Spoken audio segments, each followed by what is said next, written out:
La selección mexicana de fútbol en el Mundial. Sensaciones y emociones. Indudablemente, el fútbol es un deporte que nos toca emocionalmente. No solo es el amor a una camiseta, va más allá de 90 minutos de adrenalina. Para muchos, forma parte de nuestro nacionalismo. ¿Sientes alguna emoción en particular cuando ves jugar a la selección mexicana de fútbol? ¿Qué sentiste cuando México quedó fuera del Mundial? ¿Qué habrán sentido quienes hicieron el esfuerzo de seguir a la selección nacional en Rusia? En esta emisión de Entre Terapeutas, platicaremos de esas sensaciones y emociones que nos provoca el fútbol. Quédate con nosotras. Hola, ¿qué tal a todas y a todos? Bienvenidas y bienvenidos a nuestro programa Entre Terapeutas, el programa del Centro de Salud Mental y Género. En esta ocasión vamos a tratar un tema que nos parece muy importante, sobre todo porque es una petición de una de nuestras seguidoras, de Virginia Torres, que está muy interesada en saber, pues, de qué manera nos impacta en las emociones toda esta situación que tiene que ver con el fútbol, con el deporte, y por eso es que decidimos tomar este tema para poderlo platicar el día de hoy con dos de las terapeutas también integrantes del Centro de Salud Mental y Género, a quienes presento con mucho gusto. Ellas son Gina Sanfilippo Andreu, terapeuta del centro. ¿Qué tal? Gracias, Gina, por tu presencia. Y también Rosario Vallejo Sánchez, terapeuta también integrante del Centro de Salud Mental y Género, con quienes estaremos platicando, conversando y tratando de darles elementos para saber qué es lo que nos sucede cuando hablamos del deporte, qué nos pasa específicamente con el fútbol, y saber también el impacto que esto tiene en nuestras emociones para tratar de equilibrar lo que a veces puede afectar a alguna persona porque pudiera tener una situación de fanatismo, digamos, en cuanto al fútbol. Entonces, pues bienvenidas y bienvenidos a este espacio del Centro de Salud Mental y Género. Pueden comunicarse con nosotras y con nosotros al WhatsApp 5580 97 91 02, o visitar también nuestra página de Facebook, Centro de Salud Mental y Género de México, para que sepan sobre nuestras actividades que a lo largo también del programa iremos platicando. Pues Gina y Rosario, muchas gracias nuevamente por su presencia. Y pues más que nada quisiéramos abordar este tema sobre el deporte, pero especialmente hablando de lo que estamos viviendo en nuestro aquí y ahora, ¿no? Estamos hablando de que la selección mexicana de fútbol participó en este último mundial que ya está casi por acabar, ¿sí? Y de repente a lo largo de los años, tengo entendido que es en 1930 cuando México participa en su primer mundial, y parece que de ahí para acá pues participan algunos, en otros no participan. Casi todos. Exactamente. Casi todos. Sin embargo, siempre pasan diferentes cosas con el equipo. Bueno, pero más allá del equipo, lo que a mí me interesaría y que nos interesa entre terapeutas hablar es acerca de como profesionales de la salud mental. No sé, te preguntaría primero a ti, Gina, y después también que lo pueda complementar Rosario. ¿Qué sientes tú que se está colocando? ¿Qué se coloca? ¿Qué emociones colocamos como público, como fanáticos o fanáticas, o no fanáticas incluso, de un deporte como lo es el fútbol?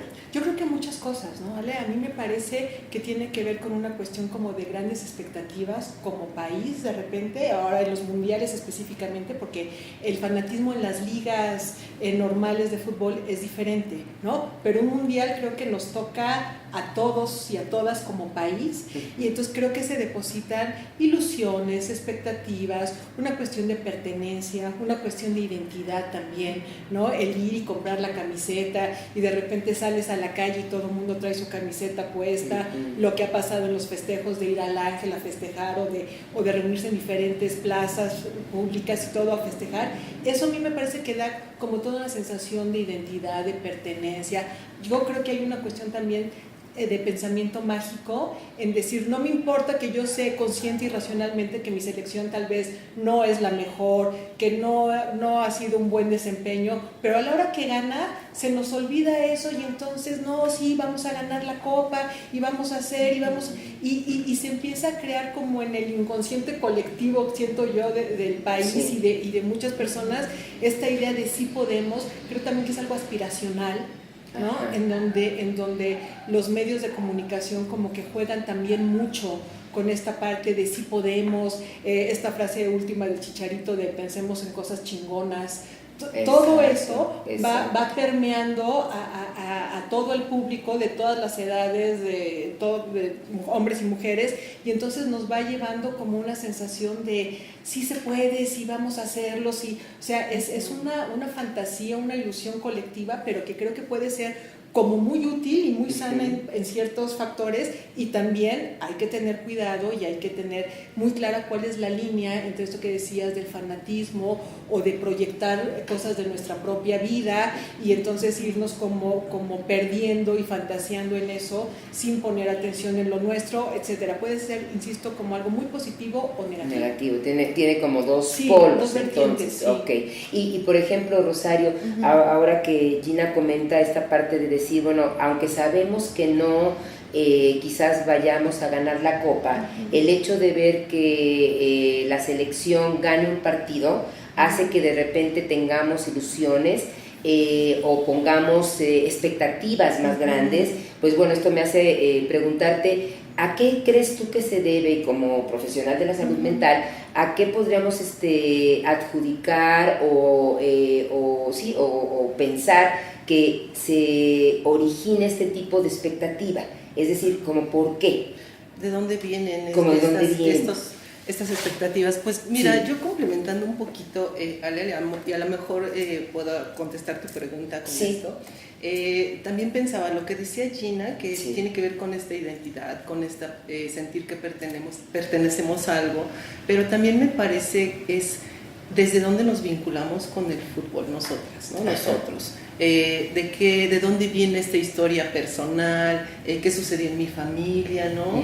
A lo mejor era un punto para que mi papá estuviera ahí con nosotros, ¿no? Sentado, a lo mejor era lo que hacía que se reuniera la familia, ¿no? Que compartieran un momento, ¿no? En casa. Entonces a lo mejor me parece que también puede venir de ahí, ¿no? Que se generen estas ilusiones, porque qué sucedía en casa, ¿no? Cuando yo estaba chica, cuando estaba chico, yo veía que todo el tiempo estaban pensando que podían ganar, ¿no? Entonces a lo mejor pues sí es una generadora de ilusiones esa situación que se presentaba, no sé, ahora en el lado, ese podría ser en el lado positivo, ¿verdad? Que me pueda vincular, traer recuerdos, y que a lo mejor era la única manera en la que yo podía hablar con mi papá, ¿no? Exacto. Y te quisiera preguntar, antes de que entres en la otra parte, digamos, como la contraria, nada más complementando o profundizando un poquito más en esto. Entonces estás hablando tú de que el fútbol podría vivirse en muchas personas como un factor de vinculación, como un factor de unión, e incluso un factor que podríamos pensar que hasta permita diluir los conflictos que a veces están presentes en la familia y que porque va a haber fútbol se reúnan y hasta se les olvide por un momento, como si le pusieran pausa. Sí, porque es algo que compartimos todos, ¿no? Y como sé que ahí se va a generar un ambiente en el que me puedo sentir cómoda o cómodo, voy a estar ahí, ¿no? Y entonces también puede ser, a ver, es la única forma que tengo de convivencia con mi papá. Exacto. ¿No? El fútbol, porque terminando ahí, ¿y de qué más vamos a seguir hablando después?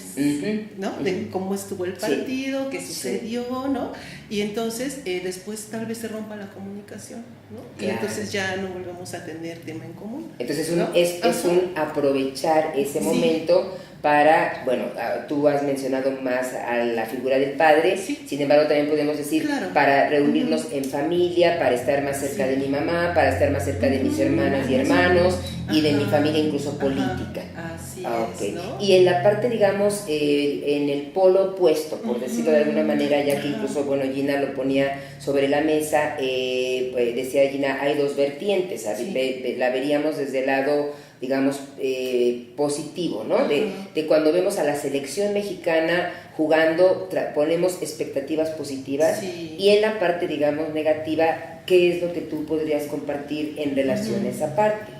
Bueno, me parece que pues no diría yo el mal manejo de las emociones, porque a lo mejor ni siquiera todavía tenemos identificado qué sentimos, ¿no? Cuando estamos viendo un partido de fútbol, pero me parece que puede también ser generador de violencia, ¿no? En un momento dado. Entonces, igual si en el círculo en donde estamos compartiendo como espectadoras ver este partido, pues también me parece que puede ser un generador, un disparador, ¿no? Un catalizador para esta violencia que a lo mejor ya está ahí, ¿no? Y entonces el ver estos partidos y como el papá actúa, la mamá, no sé, es como decía Gina, es algo colectivo, ¿no? También que de repente se pudiera haber disparado, ¿no? Entonces todas estas emociones mal encausadas, pudieran afectar. Sí. Okay. Y por ejemplo, ahorita creo que también este punto es muy importante, estás hablando de la violencia que está ahí, y yo creo que podríamos hablar un poco de esto que se llama también tanto la violencia estructural, que estaríamos hablando de las cuestiones violentas que se generan en un partido, en un estadio, ¿no? Como con gente que utiliza incluso términos racistas, discriminatorios, que se golpean entre los diferentes personas que pertenecen a los diferentes equipos. Eso sería en lo macro. Y en lo micro, digamos que lo que estarían planteando, no sé también Gina si estarías de acuerdo con lo que comenta Rosario, en lo micro, en el ámbito familiar, podría ser también, como decía Rosario, un detonador para a lo mejor aquello que yo no te dije. Si estoy enojada contigo, si eres mi hermano, mi papá, mi mamá, mi tío, mi tía, aquello que yo no te dije lo aprovecho a través del partido, a lo mejor porque dijiste algo, aunque le vayamos al mismo equipo. Claro. O sea, ¿sí sientes tú también esa parte? Sí, porque ¿qué además, nos podrías comentar? Además se naturaliza la violencia. Exacto. Cuando entra en función de el calor del fuego, etcétera.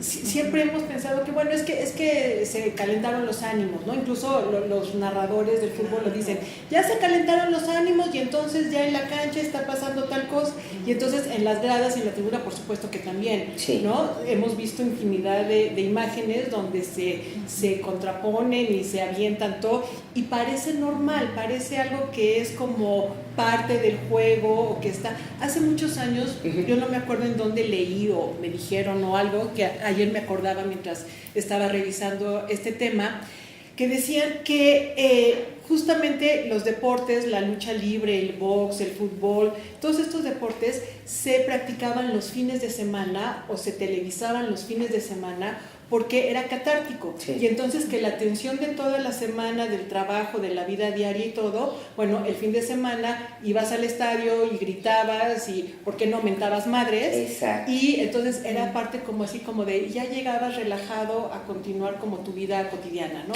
Que esa era la función básica, digamos, en aquello entonces de la lucha libre, el box los sábados en la noche, ¿no? Que era tradicional. Yo me acuerdo mucho de eso. Entonces, esa parte como que en positivo podríamos pensar que bueno, que sigue teniendo esta función, pero como cuando la vida cotidiana va cada vez más estresante, más rápido, presionando más cosas, contenemos más cosas de nuestra vida diaria, pues entonces pareciera muy normal que voy al estadio y entonces ya no solamente grito al árbitro vendido, ¿no? Como tantas veces, sino ya con mi compañero de al lado o con el que trae otra camiseta puesta, y entonces ya es parte como también de la propia filosofía del deporte, ¿no? Creo que es ya como algo muy naturalizado, y por eso yo hablaba de la proyección, porque entonces todas esas frustraciones, todas esas enojos, todas esas cosas no dichas, pues en ese momento como que está el caldo de cultivo más propicio para que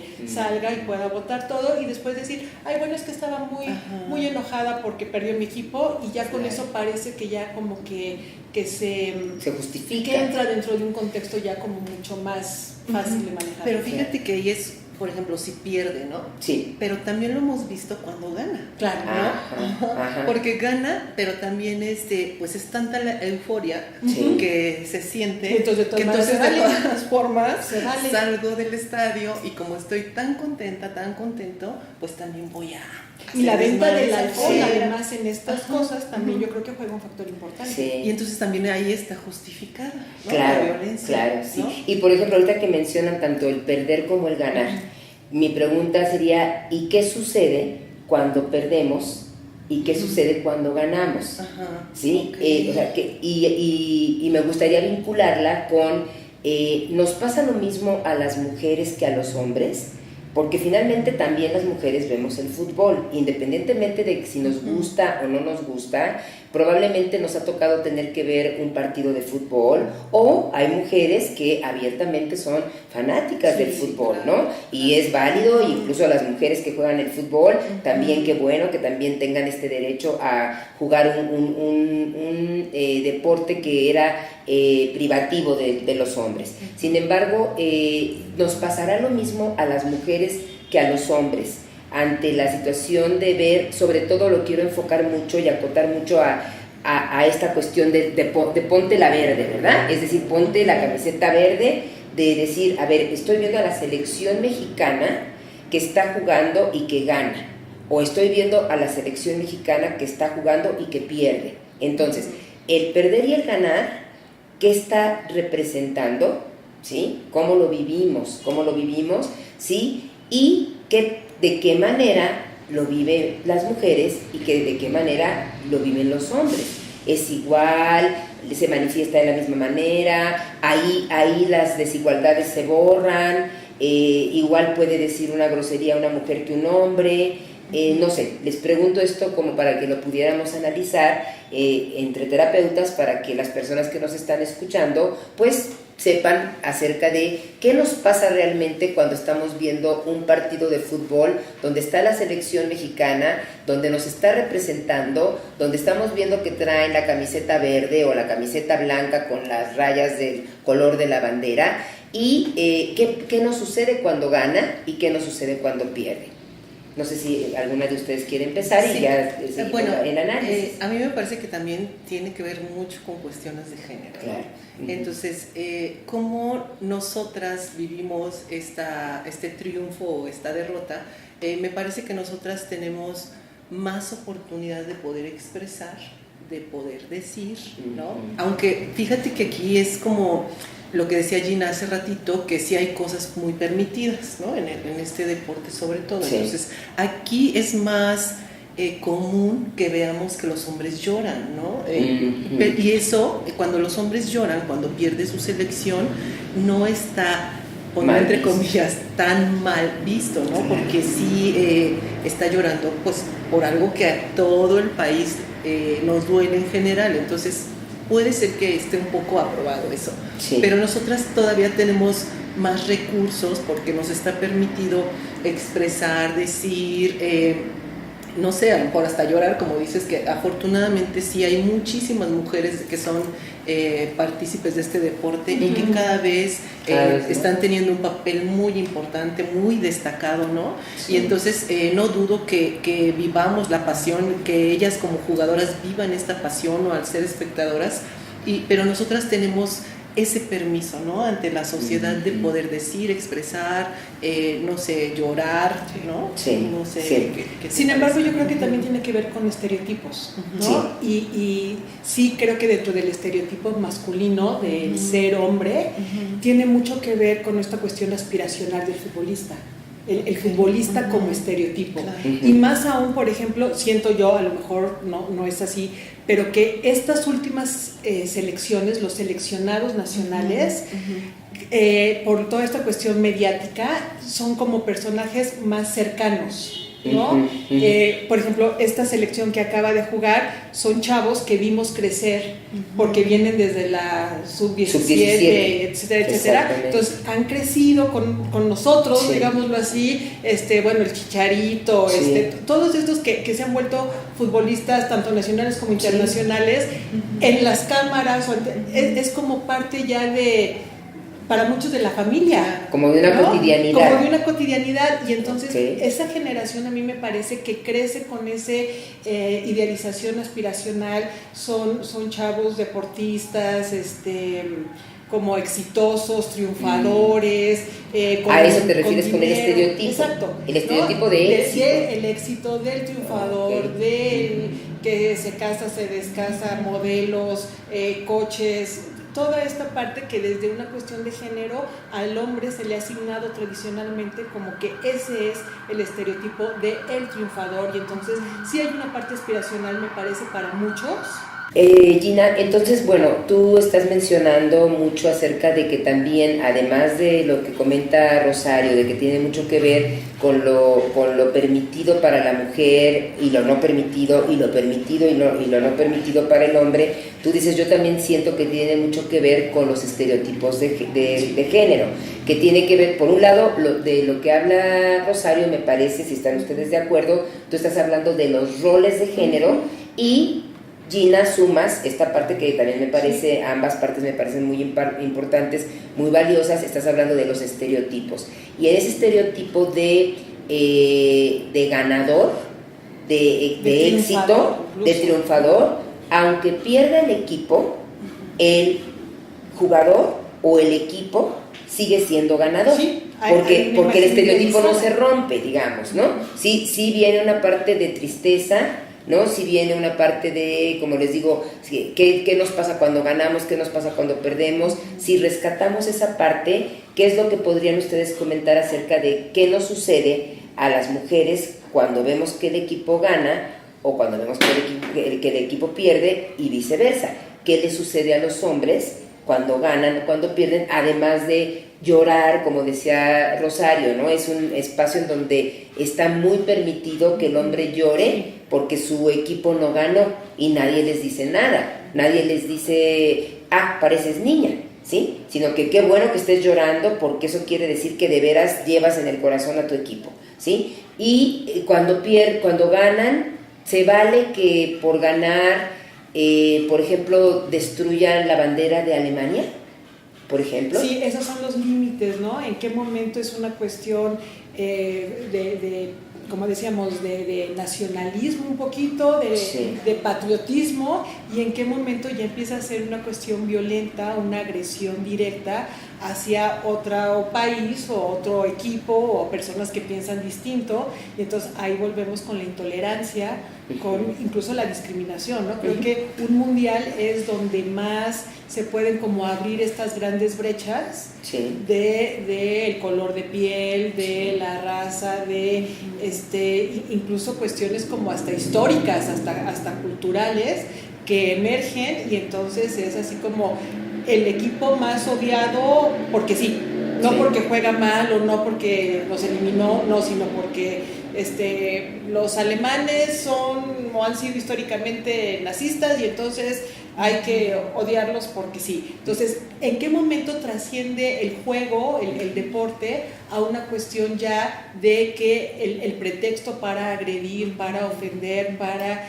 irme contra el otro, y entonces abrirse brechas muy grandes, incluso con nuestros mismos seleccionados, ¿verdad? Claro. Cuando ganan los amamos, los queremos, ya no sabemos cómo hablar bien de ellos, y cuando pierden, ¿no? O el que no anotó el gol, estaba yo viendo a un jugador del equipo, creo que fue de Colombia. De Colombia, ¿no? Que fue así. Y que empezó a recibir amenazas de muerte, y que empezó a decirle que iban a matar a sus hijos. Exacto. O sea, ese tipo, bueno, hace muchos años, pero ahora en este mundial justo en ¿también es de Colombia? Sí, en este fue, y bueno, y es importante mencionar esta parte ahorita que la recuerdas tú, Gina. En este mundial, me parece que en esta semana jugó Colombia y jugó otro equipo europeo, ahora no recuerdo el nombre del equipo, y en ambos equipos, y creo que fue en ese partido, un jugador del equipo europeo falló un penal y un jugador del equipo colombiano falló un penal, y ambos han recibido amenazas de parte de pues los fanáticos y las fanáticas de sus propios países, de sus propios países, porque cómo es posible que fallaron un penal que les impidió llegar a subir un paso más. Esta relación amor-odio, ¿no? De que en un minuto de admirar o de querer a un futbolista, sí, al momento siguiente, por un error, ¿no? Ya lo odio y ya puedo llegar a esos límites. O sea, habla de una cuestión emocional también muy profunda, claro, ¿no? En donde, sí, donde podemos brincar estos límites. Claro, sí, claro. Y también me parece que es, a ver, lo que decíamos hace ratito, todas las ilusiones, todo lo que deposité en este partido para que ahorita lo falles, y entonces, ¿yo qué voy a hacer con todo eso? ¿Qué voy a hacer con todas esas ilusiones, con esas expectativas, con ese, tal vez ya me había yo visualizado festejando, sí, ¿no? Diciendo, y entonces, ¿qué voy a hacer con todo eso? Y entonces, como no sé qué voy a hacer con eso, pues lo que se me ocurre o lo que puedo y que está permitido es violentar, ¿no? Enojarme a lo mejor, salir, hacer desastres, ¿no? Cuando pudiera ser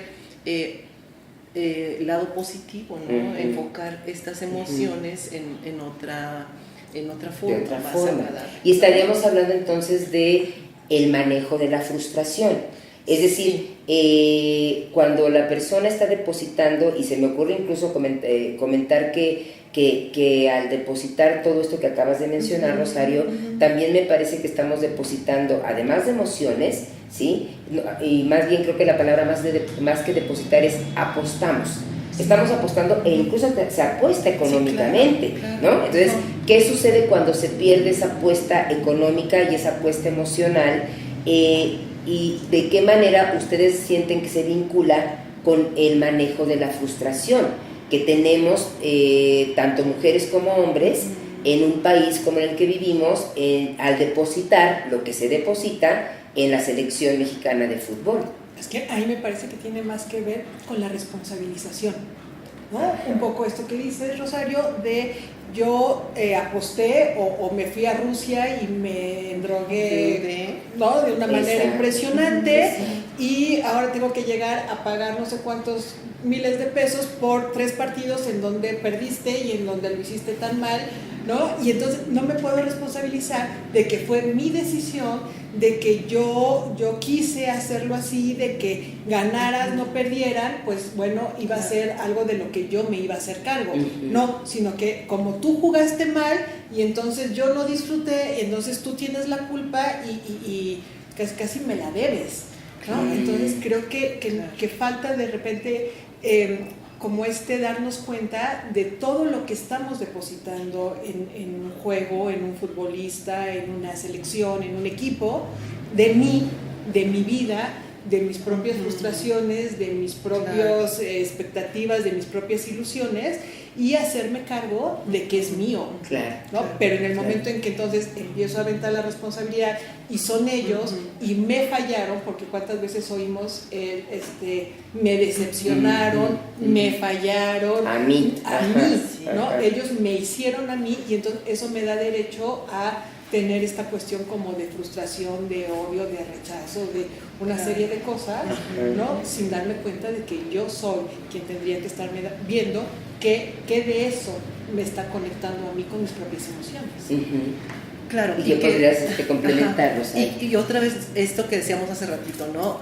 ¿Con qué me conecta a mí? ¿No? Porque, por ejemplo, a lo mejor, si cuando yo estaba chica, mi papá no me prestaba atención, perdón que me esté refiriendo al papá, no, pero es que es como mayoritariamente, pero además masculino, ¿no? Me parece entonces, bien, porque sí es cierto, es un deporte mucho más masculino que a lo largo de los años se ha podido ir haciendo un poco más abierto, ¿no? Y perfecto, porque así con estos ejemplos las personas que nos están escuchando, que nos están viendo, pueden identificarse justamente con esos papás que a veces estaban y a veces no estaban, y que generalmente cuando estaban, a lo mejor a ustedes les ha pasado, estaban solo cuando había partido de fútbol.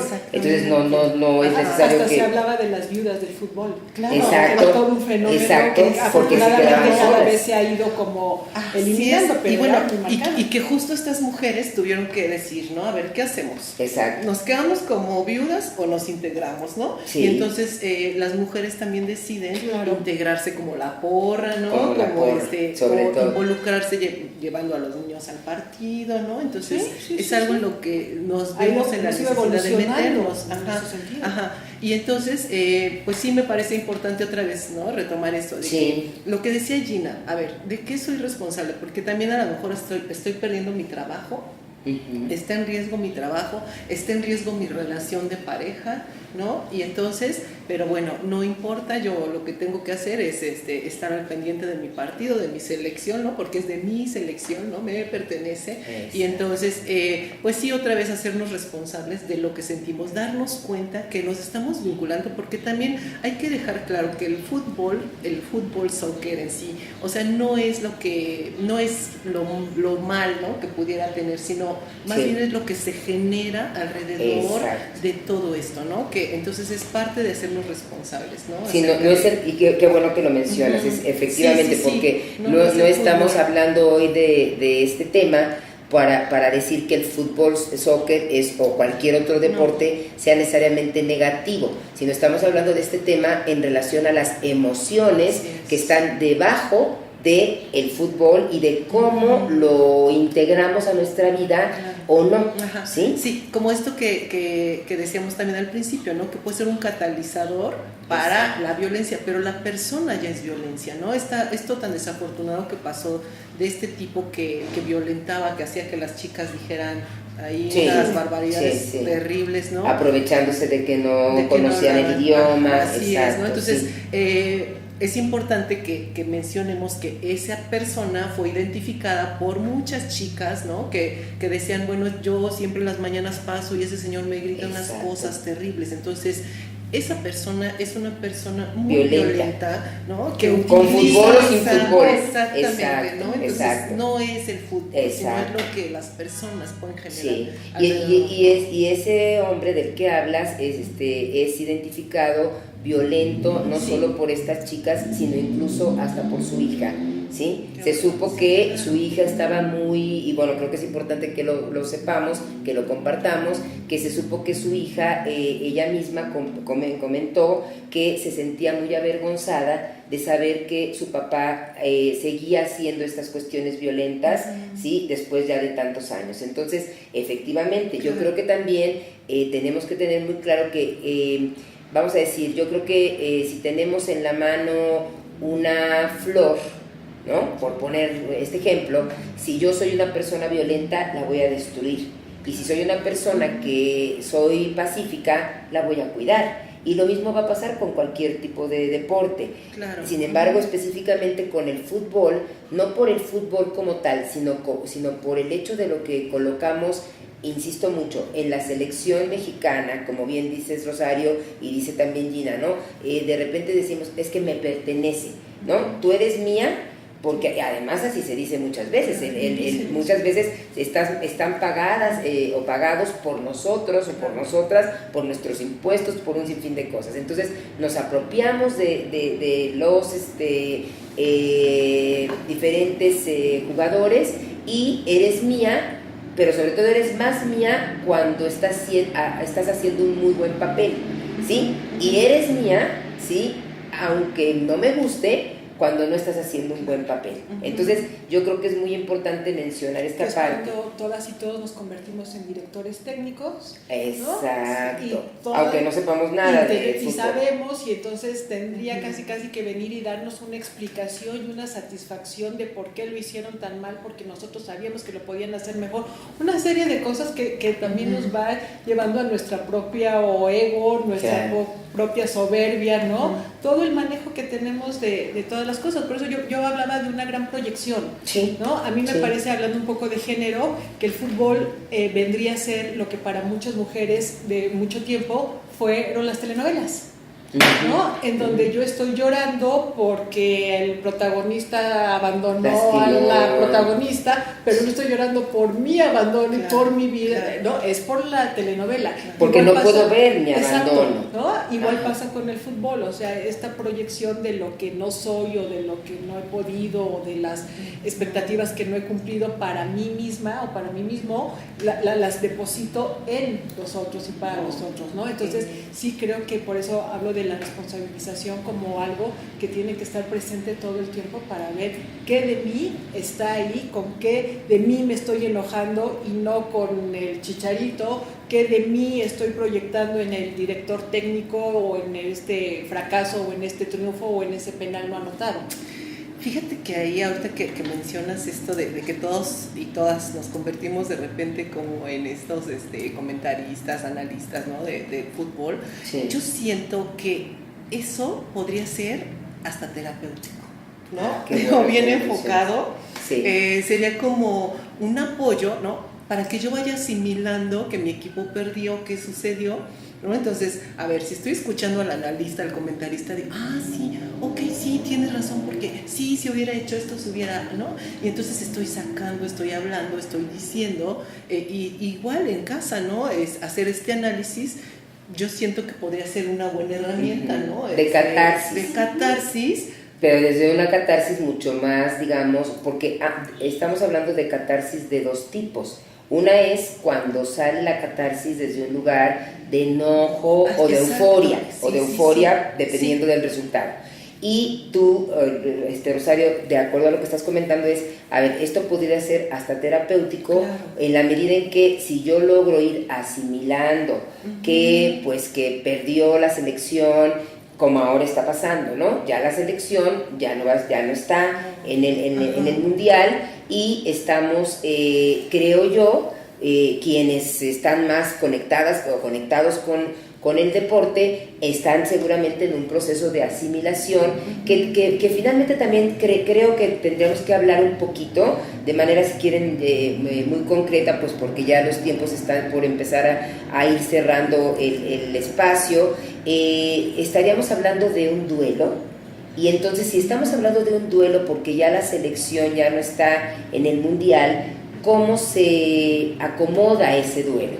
A mí me gusta hablar de acomodamiento de duelo más que de elaboración. Entonces, una manera podría ser desde este lugar de ir asimilando, y no sé si qué otras formas podrían ustedes sugerirles a las personas que nos escuchan, que nos ven en este programa de Entre Terapeutas, qué sugerencias les podrían dar para acomodar este duelo de la pérdida, ¿sí? Porque ya la selección mexicana no está en el Mundial. ¿Qué sugerencias podrían darles a las personas que nos siguen? Que además, bueno, aprovecho para decirles que se suscriban a nuestro canal de YouTube y también que nos puedan dar ahí en el canal de YouTube un me gusta para que nos puedan seguir y puedan saber los futuros temas que seguiremos compartiendo con las diferentes terapeutas del centro y en un futuro muy cercano también con otras y otros terapeutas de otros espacios. Y bueno, también hago un paréntesis para pedir una disculpa, pues porque estamos grabando aquí en nuestro espacio del centro y claro, pues lógicamente van a estar escuchando sonidos pues muy peculiares que conocen como claxons, como sonidos de la calle, porque estamos en el patio del Centro de Salud Mental y Género.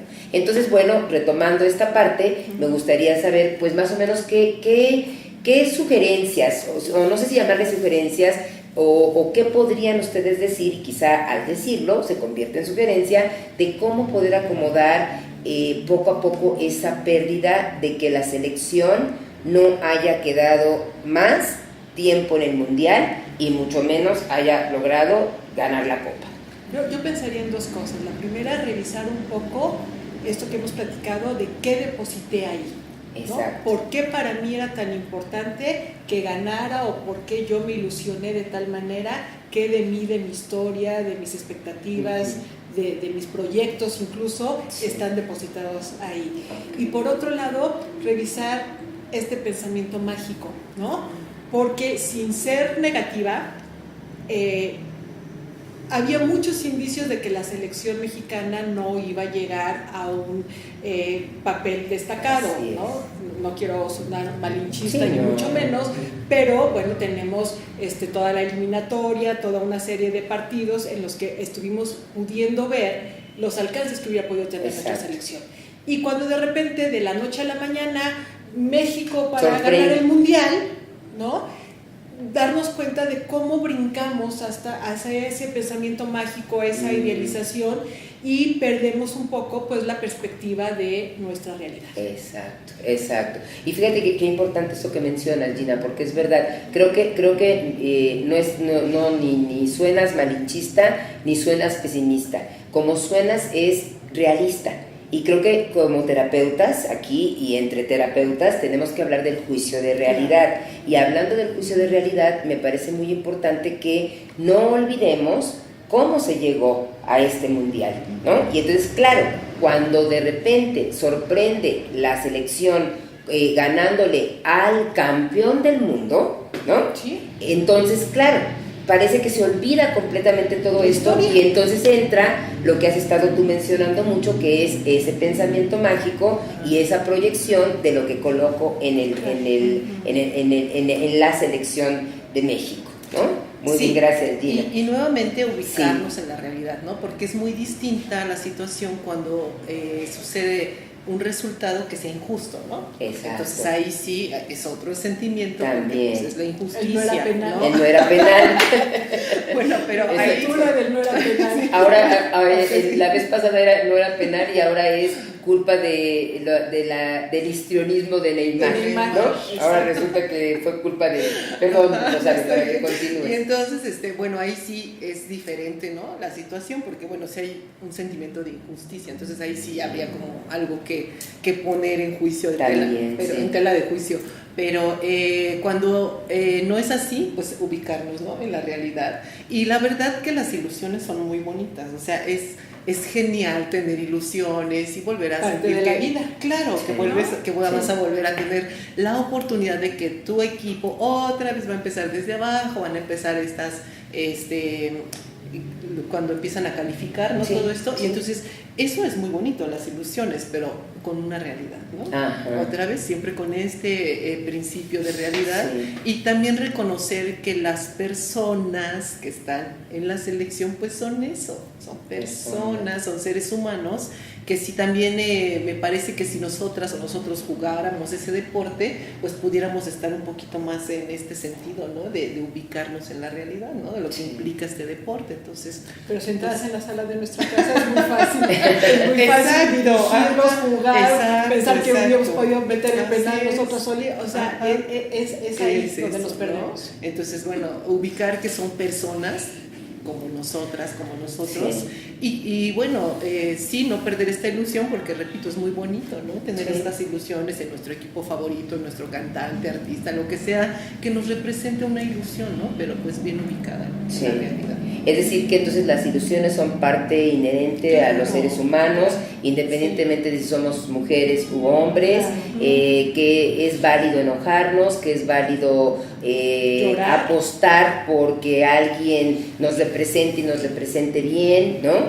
Y es válido, como bien dices, también llorar, y yo creo que es muy importante haber podido revisar este tema desde un lugar diferente para poder, esperemos, dar recursos a las personas que nos escuchan, que nos siguen, que nos ven a través de este canal de YouTube, en este programa que tiene la intención desde el primer programa que arrancamos hace unas semanas, de darte elementos para que si tú te sientes identificada o identificado con esto que aquí platicamos, pues te acerques a nosotras, al Centro de Salud Mental y Género, donde habemos varias terapeutas que podemos acompañar tu proceso emocional, tu proceso mental y tu decisión de querer tener una vida mucho mejor de la que quizás puedas estar teniendo en estos momentos. Entonces, la verdad es que queremos que sigas nuestros programas, que nos digas lo que te gusta, lo que no te gusta, qué cosas cambiarías de lo que estamos haciendo. Estamos creciendo contigo y la verdad es que te agradecemos profundamente, todas las terapeutas del Centro de Salud Mental y Género, que estés escuchándonos el día de hoy y que nos sigas a partir desde el programa anterior. Y bueno, agradecerle muy profundamente la presencia y disposición a ambas terapeutas del centro, a Gina Sanfilippo Andreu, que lleva ya también mucho tiempo con nosotras aquí dando clases, también en la formación que tenemos para terapeutas, al igual que también Rosario Vallejo Sánchez, también integrante del centro, también maestra de aquí de la formación. Y bueno, poco a poco te irás enterando de los demás servicios que tenemos aquí en el centro, y acércate porque pues estamos aquí de corazón para poder también tocar el tuyo. Muchas gracias. Gracias.